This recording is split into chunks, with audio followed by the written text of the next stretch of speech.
Dead Island is a zombie smasher much like Dying Light, where you're expected to unlock skills, craft ridiculous weapon mods, and generally become the apocalypse's biggest problem. But what about us who just lack that engineer's thumb? Can you beat Dead Island without any skills and without using the workbench? I also banned medkits and merchants because I struggle with moderation. So there I was, looking for a nice vacation in Dead Island. Dead Island had other plans. After waking up from a drunken stupor, I was met with an urgent feeling of urgency to GTFO from the hot zone. That urgency lasted about 4 seconds before my inner trash panda took over. Never mind that I wasn't going to use any of it anyway. The highlight of the prologue was watching a few folks attempt a ropeless bungee jump. Unfortunately, the balcony was Ketchu-proofed, so I couldn't join them. The rest of the prologue happened too. The whole running from the infected thing could have gone smoother if I wasn't wearing high heels, but I ain't losing style for nobody.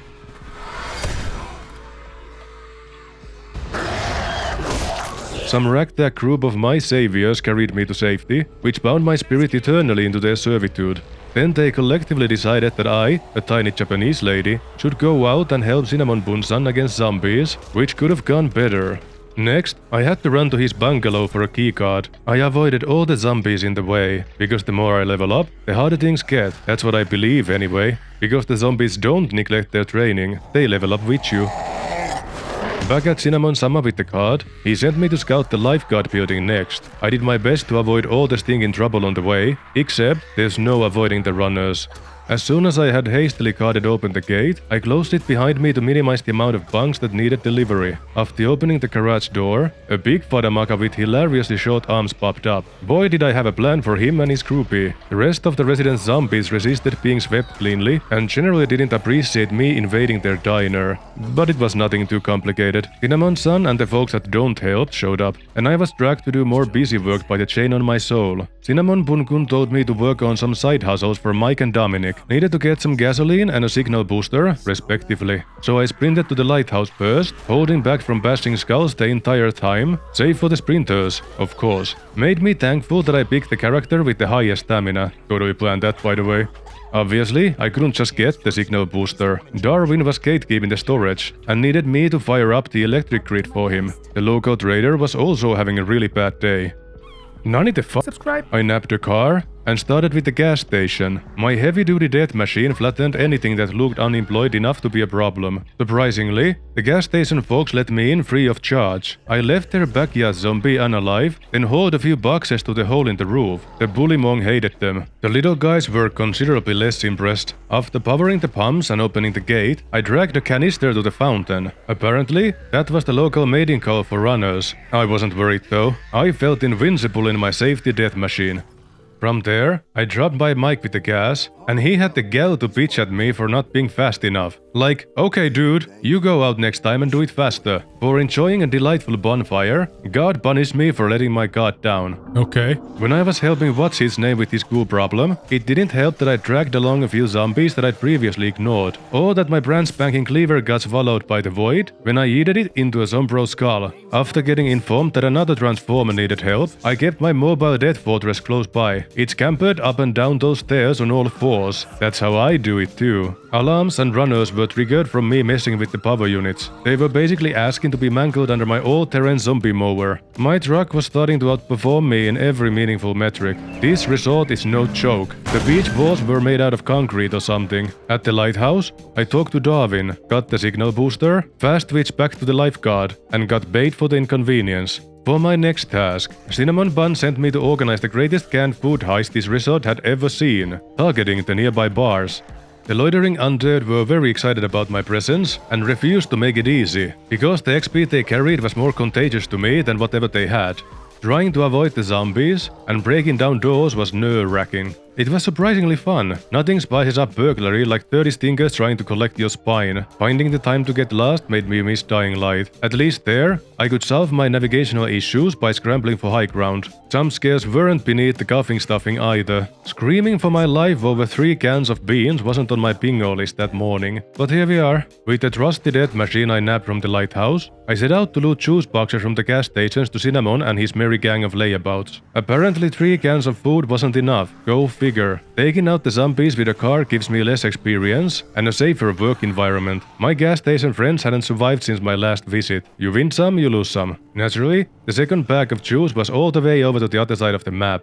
On the way, a lady by the roadside enthusiastically waved at me. It was uplifting, but I maintained strict eye contact discipline with the road. I was supposed to avoid XP like an inheritance tax. Unfortunately, seeing a group of free pumpatrons glued to a flypaper flipped a switch in my brain. I also helped someone inadvertently, which was a bonus. At the second gas station, I needed to flick some switches to cancel out the lightning magic contaminating the ladders. The first switch was no issue, but the second switch was hiding behind two bullymongs, and cars aren't allowed inside. The bullymong I didn't blow up with the red canister couldn't wrap his head around the ceiling light fixture on the ground. I agree, it doesn't belong there. The third switch was so easy, even a runner handled itself by rolling in the fire. There was one more fire-type runner, but he choked on his aspirations and fell apart.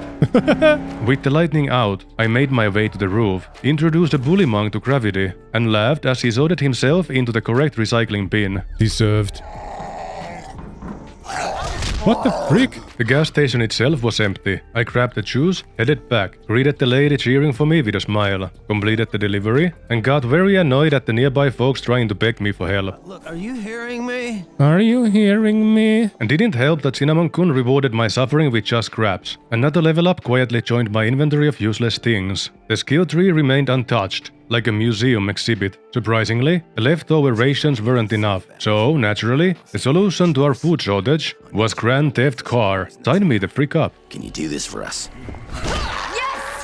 To get into the world's least accommodating hotel, I lured the two wet bandit-looking bouncers away from the door, darted for the keycard, and scrambled inside. Someone immediately started screaming in my ear over the radio. I avoided all the zombies as usual, and met the screamo by the elevator. He demanded a favor for the truck location. Jumping the cab and beating the information out of him wasn't allowed, so I resolved myself to find his missing dumbass friend first. To up my game, I tried to avoid even the runners, but the several I faced by the pool drained my stamina and marred my dignity with the floor. The pool area was somehow even busier after the apocalypse.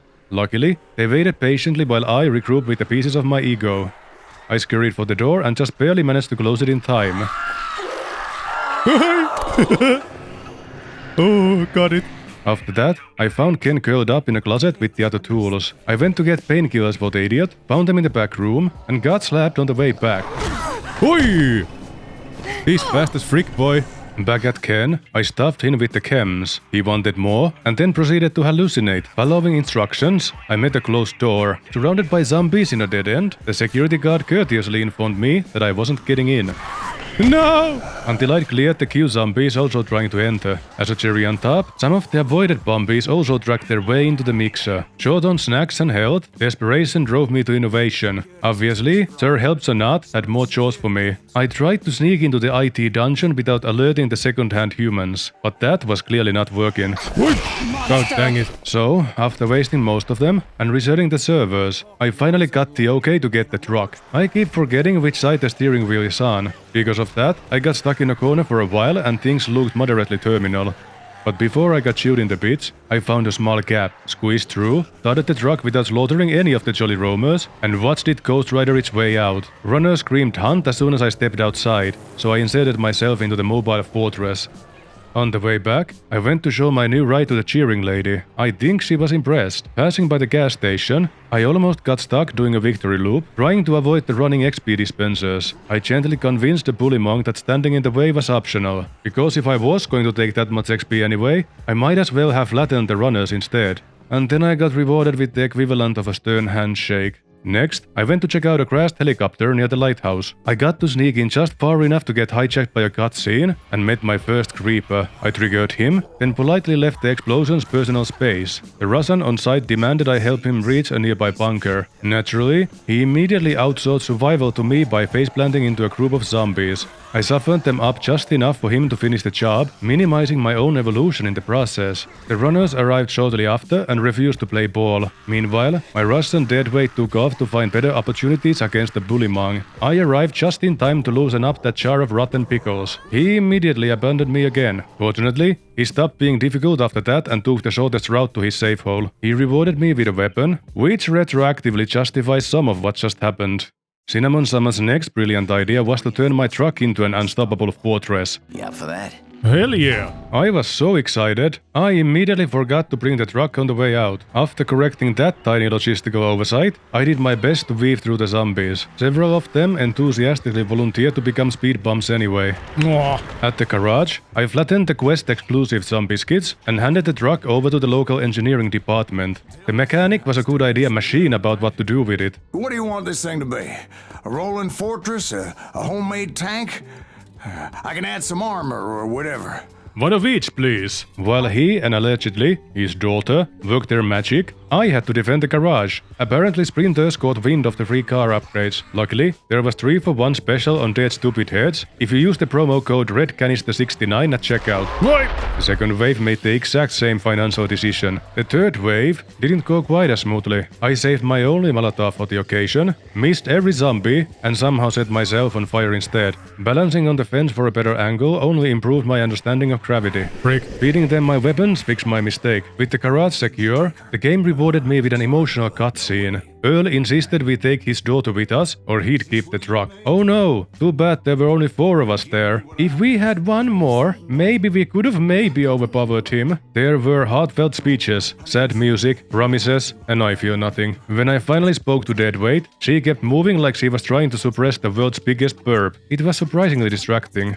Then we finally set out for the city. On the way, I stopped by the cheering lady to show off my new pimped ride. Naturally, I stress tested the upgrades by letting a creeper explode against it. On Jin's side, obviously, I needed her to know she was neither loved nor wanted. After another thrilling cutscene of my truck ghost riding its way across the island, we arrived at a church whose bells were going absolutely feral. Outside, your average football player was practicing tackles against the front door. Never a comforting sight.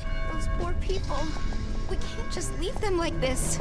Oh, will you help? Didn't think so. Conveniently, someone had left explosives lying around. I used those to delete 80% of the denied converts. The survivors got to catch high-velocity weapons, and the rest dealt with my fists. We did it! Hey down there! Oh, we did it. I see. The leader of the second quest hub wore her only defining character trait. Apparently, nobody inside could collectively deal with a single bullymong occupying the back room. So, naturally, they sent the tiny Korean lady, Heroes. I tried luring the bullymong outside to demonstrate modern problem solving. He refused to cross the doorway. Some persisting Pavlovian response? So I stood behind my imaginary safety barricade and threw weapons at him until the issue solved itself. And that's what they couldn't accomplish. Helping them silence the bells wasn't enough charity for one day. I needed to go check what happened to their boys at the water station too. The trip there featured a few random encounters. I tried taking the high ground to escape the sprinters. The game disagreed. What the frick? My backup plan got me wedged between a wall and a car, but after a brief argument with physics, I got to return the favor. The water pump station was filled to the brim with gun-wielding bandits. I rushed inside to avoid the hurting part of the bullets. 2 more bandits phased into existence because the game remembered it had forgotten them. I missed my chance to put dents into their skulls because my flabbers found themselves too gasted. I played peekaboo with them, tossing weapons until they agreed to lay down their arms. There was just one tiny issue. I still wasn't high enough level to use the guns. I went around hunting for zombies nearby to bridge that gap. Tried luring in a sprinter to deal with the bandits. That just went nowhere. The only NPC standing around like the apocalypse had been postponed didn't have much to worry about. The zombies had suddenly become the most discriminatory creatures on the island. After spending entirely too long being one sliver of XP short, I gave up and threw everything I had on me at the bandits until one of them croaked. Then I finally picked up a pistol and made it everybody else's problem. Excommunicating the bad lads from life was really easy. Wouldn't even call it an inconvenience. The missing bomb station boys handed me their tanks as well as a new errand to run. I needed to close down a few fire hydrants. It would have been easy if I wasn't so determined to get creative. My strategy was simple. Avoid the massive mountains of experience and lure the devil's taint away from the sprinklers. One of the football dads didn't make it easy. I lured him away, circled back, put the hydrant between us, only to discover it could only be activated from his side. No! I relocated my thinking to the high ground, this time successfully. My goal was to have something between me and Big Daddy. I ran back and forth trying to lure the zombies into a more favorable position, but it wasn't easy, because the playground was shaped like a runway for big lunking Subscribe. and the little guys easily interrupted my good work. By that point, I'd already dug my high heels in. This had stopped being about efficiency, it had become personal. I did it! I've gone to wildly inconvenient lengths to avoid experience, without having the slightest clue whether it'll even pay off. I'm going to file a complaint with past me if it was all just cardio. Yes. Just to remind everyone, and mostly myself, we were still looking for food for the lifeguard folks. We'd apparently exhausted the local economy. Time to rob the rich side of the town. Naturally, the trip started with an escort mission. The only good part about it was that everyone walks like they just pooped their pants. Avoiding XP gets significantly harder when the anchors keep volunteering for combat. Avoiding getting eaten gets pretty difficult too, when my stamina clocks out before the jumpers do. In the stinky sewers, after unfloating the way forward, an undead fridge entered the list of possible problems. It was annoying and chunky and refused to die on peaceful terms, and I wasn't allowed to ignore my problems for no adequately explored reasons. Somehow I lost the fight against the fundamentals, and weighed an equal amount to what zombies slapped off of me. From there, I avoided everyone until the point where a few sprinters forced me to elevate my strategy. Luckily, they can't climb ladders. From the sewers, we merged into the Museum of Freedom. Shockingly, the fine folks there didn't want to share their supplies. My imaginary friends voted unanimously to skip the food plan and leave the island. The body language was just wild. Deadweight overruled that and held the death machine hostage. She isn't just useless, she actively steered the ship. We reached agreeable terms, get food for everyone, but strike the police station from the contract. They were bad guys, and it wouldn't have made sense to help them. After that, I talked to Chaz, got the directions to raider-infested Super Duper Mart, and bribed the guard with alcohol to experience more sewers. Sloshing through the waste pipes was more fun the second time around. At the Super Duper Mart, I tried to make an impact with a simple plan and face the consequences. My backup plan to use the vent to kill the zombies also fell apart, for the most part. Not long later, I got a stark reminder why avoiding the sprinters is generally a bad idea. Storing bullets inside the raiders was actually easier than navigating my way to them through the store. Like usual, I avoided the backroom zombies, including the hooligan. The storage raiders weren't anything worth sending the carrier pigeon home over. The shotgun and the rifle I found required a few more levels to be used, so I stored them in my inventory to think about what they've done. Outside, I dropped the supplies to the gang telepathically. Some infected showed up, so I doubted where all problems eventually go. Yes, more sewers. Museum of Freedom was still there, but they done did stupid and let the ghouls in, who immediately abused the squatters' rights. A creeper air humped in front of me, which was rude. The mayor was also there, although I initially mistook him for set dressing. I ignored him. Then I lured a Big Daddy to the stairwell to get him out of the way. I ran around in circles, and eventually returned to check the mayor. He had grown since I last saw him. To avoid temptation, I dropped my medkits on the floor. Oh yes, more sewers. A welcoming party consisting of 3 runners was waiting for me. I solved that negotiation with a jump kick and administrative imprisonment. After that, the sewer system finally stopped seeing me as a regular customer. There was light at the end of this tunnel. The sewer arc was done. Upon returning, Mother Teresa let me know that Jin had lied to us and decided to hand over the food, the truck, and her body to the police station bandits. She was like a deer running into a gang of hyenas. Sacrificed Joseph for the privilege too. I had the honor of crossing more poop-stinking tunnels. I guess we weren't done with those yet. I took it out on the lobby officers playing waka stupid with their heads, avoided all the undead, again, and entered into a firefight with the police bandits. The only hard thing about it was the laggy floaty aiming down sights. The deadweight wasn't happy learning about the fighting out part. I handed the food to the church, Cinnamon Tan dropped some demands through the radio, and I hopped in the looted lemon truck. I got my backside caressed by a runner as soon as the long blink was over. She continued abusing me through the car's carapace. I found it deplorable that Shin got to ignore an explosion. Ow! While I'm still being humbled by slaps. I said hi to the cheering lady, didn't attempt to avoid any Zeds. I was just done with them. Dropped the food to the lifeguard and was asked to find more missing incompetent people. At this point I have learned that kicking zombies is easier than avoiding them. Except for, you know, that one. At the hotel, all we got was visual confirmation that at least one of the wordless extras had survived. The voice on the radio had our next objective, a prison island. For that, we needed a boat and a guide. Both were hiding in the jungle. We needed more clues. So it was back to the lifeguard station. At least I got to enjoy a water slide on the way. I talked to Mike, who built me a bomb from the helicopter parts I definitely remembered salvaging. Then I picked up Deadweight, introduced her to the cheering lady. Hey! And we continued towards the bunker. Come on, they're coming. I can see that idiot. A bullymong was busy gatekeeping the entrance. My first plan was to weaponize the 3 conveniently abandoned boxes loitering around. The boxes committed, the bullymong did not. Plan B involved introducing him to high explosives. Unfortunately, Deadweight wasn't getting anywhere near the operation zone with that thing still vertical, so I compressed him beneath the combined weight of my knife collection. Then I wanted to see the explosion up close.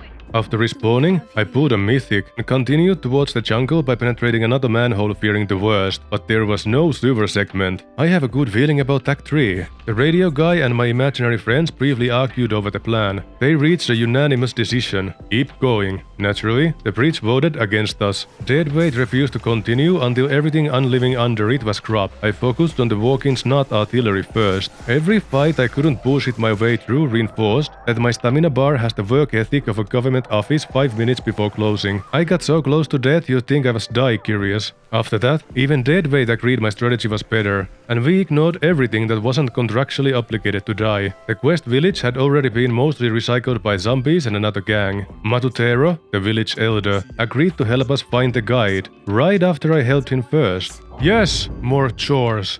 And so I set off to recover some stolen weapons from another camp full of people with weapons. The first obstacle was Baraka. He was heavily invested in ripping my head off, and his mind wasn't easily changed. While discussing ownership of the weapons, some jovial sprinters joined in on the fun. Curiously, they only held a grudge against me. I ignored everything too slow in the head to stop me from loading the crates on the car. There was an ambush on the way back, and several later, I let the pedal remain meddled. Matsuko rewarded my efforts with a really good rifle. They also promised me all I needed from the back room, but didn't hand me the keys. Appreciate it. These cars turn like shit, by the way. I'd started believing humans were easier than zombies, until the boat assault, where I spent the entire expedition one bad sneeze away from death. Humans had clearly evolved. If I didn't get them, Nintendo would. Their big boss ate bullets like a rubber sponge. He clearly subscribed to the bullets only work if you believe in them school of thought. I got through it by eating whatever food I got my hands on, and by visualizing happiness, but I don't need to anymore.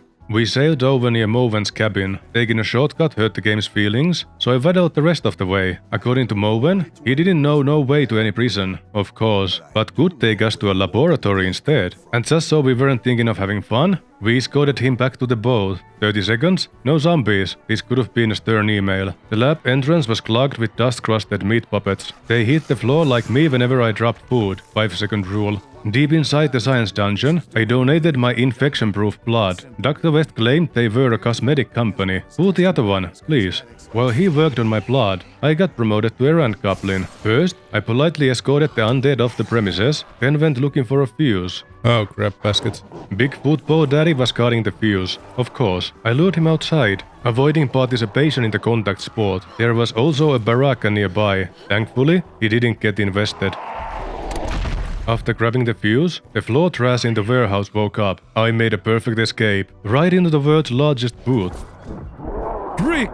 Luckily, I respawned outside, so I just locked my problems in the warehouse and considered the situation resolved. Back in the jungle gym, I worked hard to exorcise the demons from this plant of existence in the paper violence blood arena. But try as I might, you can't uplift dumbbells into smart bells. What you can try is tuning up the brightness of your screen, but it will not make this experience any more intelligent. Barely survived? As usual. No wonder Dr. West outsourced this. Then we got to do what heroes do. Filler chores. I went to grab some infected meat and some chemical mumbo-jumbo for the eggheads. For some reason, the car couldn't legally transport the can, so I introduced them manually. For once, things almost worked. Next, I recruited the shaman to guide me into an ancestral tomb for tissue samples. That's how the longest escort mission in the history of escort missions began. He was aggressively unhelpful and inserted himself into whatever fights he found an excuse for, but he was a man of honor and refused to attack anything already on the floor. The game also occasionally eats drone weapons, which really added to the trust issues experience. The escortables are either too slow or too fast for you to just turn your brain off and follow them. At some village, he said he wanted to avoid a fight, then immediately started one with a bullymong. There were so many maggot sacks. It was not just nearly impossible, it was also humiliating. We both almost croaked there. To his credit, he tanked damage like a champ.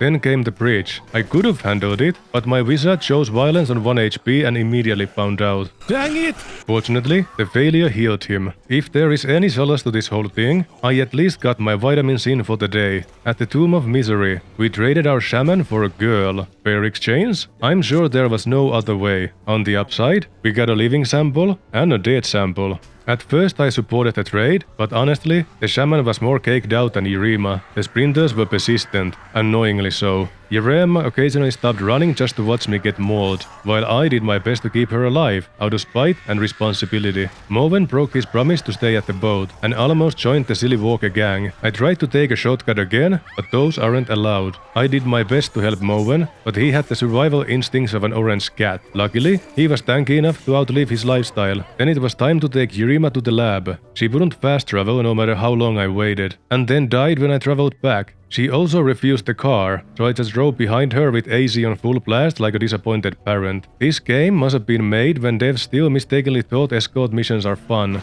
I used my trusty death machine to clear the road. Without the truck, I would have faced another bridge disaster. With it, it was just a disaster in motion. With Yerema turned into a lab rat, Moven suddenly remembered where the prison was, so the double negative wasn't a dialect, it was foreshadowing. Before leaving, we stopped by the city to pick up a host gift, 2 cans of fuel, and some metal sticks from Deadweight's old neighborhood. I tried returning Deadweight to the ocean by the power of a loose crate. The ocean politely declined. Bye, Zin! Jin dropped by the shop to check on her dad and adjusted a picture frame on the shelf. Then she screamed over the radio. No clue where she was anymore. Meanwhile, the scientists had turned the laboratory into a lavatory. And it turned into a real mess after I was done slicing all the limbs off. Irima had locked herself in a cage, because West went full vampire on her. Then I just waited for the radio voice to shut the hecko up so I could pick up the vaccine. Then we finally hit the prison island. Boating between the sea mines was fun. Apparently the hardened prison inmates needed an underleveled, unskilled, tiny Asian lady armed with landfill to save them. Freeing their imprisoned friend from cell block infected was annoying. First of all, he is rude. Secondly, to open the cell door, I needed to get to the office, and it just couldn't be a straight path. Freaking touching my weapons, wasting my time. Stupid motherfucker. Thirdly, opening the door somehow turned on the dinner bell. The sprinters didn't disagree. Once I had the idiot in tow, he couldn't take the path back that was already clear. Nope, he just had to make me kill all the zombies possibly and barely in the blast radius. The easily avoidable, towering slow in the head prison guard also needed to be removed. He got my whole collection of pointy sticks with his chest, twice. Yeah, can we go now, you witless fuck? Jin got increasingly whiny and desperate between missions, yet nobody asked her to even come. The road to the radio voice still wasn't clear. The incompetent inmates needed more help. Along with the stinky undead, the gods were also against me. Fine by me. Kevin was supposed to help me get into the armory, but I had to go asking for the Mastercard around the office. Nicely. Kevin opened the wrong door, then another wrong door, and one more. Eventually we found the armory by process of elimination. Of course, the ammo wasn't enough. Prisoners are sort of people, so they get hungry too. Naturally, I was sent out to clear out the kitchen. There were explosives everywhere, and I don't fight fair if I don't have to. Oh my dog, this weapon rocks. I even gave the inmates a live 5-star demonstration. They remained inspirationally useless. Then they sent me after another stash of weapons. They'd keep my friends safe meanwhile. Ostentatiously speaking, the commute featured explosions, gunfire, and additional explosions. Good old-fashioned American fun for the whole family. Though I had to break my no XP code to mutilate a bullymong guarding some snacks. Naturally, the shortest route was under maintenance. I roasted a few fire-type runners with a door, baited a bullymong out of the way, sprinted through a hallway of future problems, and barely reached the office. So close! Oh, I'm still alive, I'm still alive. And that's when the radio bloke told me not to deliver weapons to the international terrorists. Instead, bring the vaccine to him, and he helped my friends escape. Great, thanks, could have said that earlier. At least he had the courtesy of unlocking a convenient exit for me, because I was not looking forward to dodging that bullymong. Guess what waited for me next? Sewers! Not long later, I reunited with the unhelpful ones. Oh my god, I traded Moven for these. We got gassed in an elevator. Do you mind? Kevin woke us up after Radio Fella had ransacked our pockets for all things vaccine. The thief was trying to escape to the roof helicopter.